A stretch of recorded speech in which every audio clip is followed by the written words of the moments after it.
Candace Murray. Hi, this is Candace Murray, where you come to be motivated and to walk in the light of Jesus. This title is, How Did You Really Get to Your Blessing? Did it involve more than just praying and waiting? I know it sounds a little bland, but here we go. I got a little spiciness to add to it. So my Georgia's ones, sit back and let's hear this one. I need to hear your thoughts on something serious. Well, serious-ish. We all love a good testimony, right?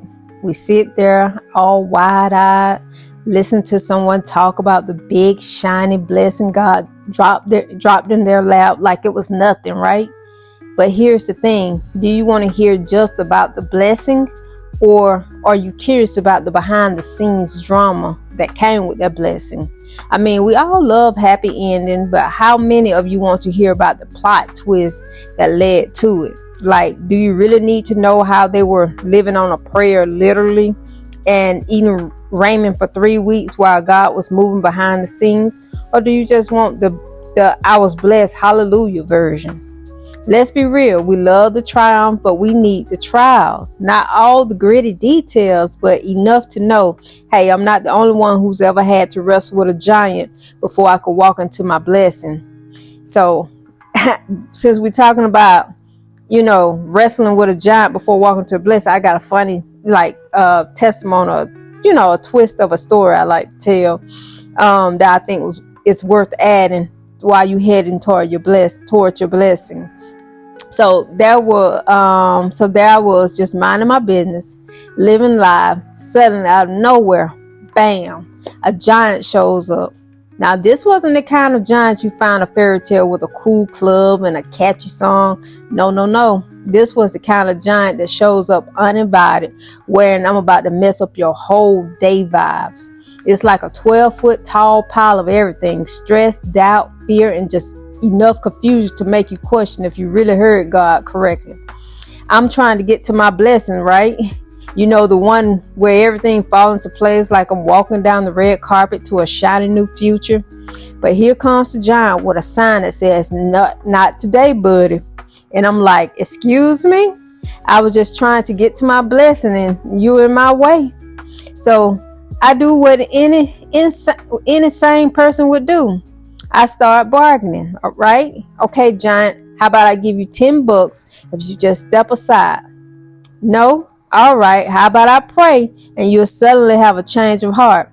But no, this giant doesn't play fair. It's like dealing with an annoying boss who insists you stay late to just prove you can do it, even though you've been working all week. Now here's where things get interesting. Instead of running, I realized that this giant is actually giving me the strength to wrestle with it. At first, I'm like, God, I didn't sign up for this WWE match. But somewhere between all the sweat, tears, and what in the world is going on, I discovered that this giant is actually just a distraction from the blessings that has been waiting for me the whole time.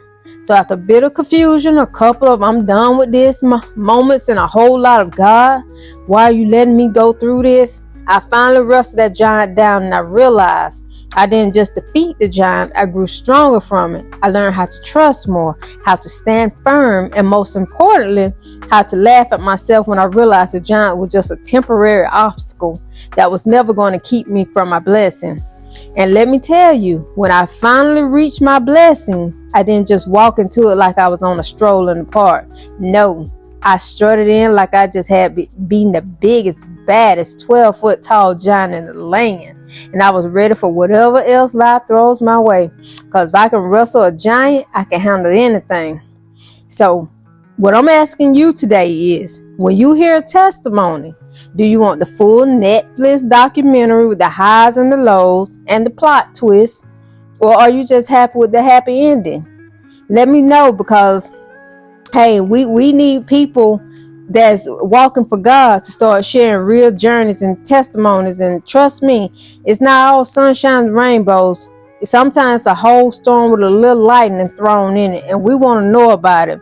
But because God brings you through some stuff before he brings you into the blessing. So, hey, we get to laugh, we get to learn and grow. And that's what it's all about.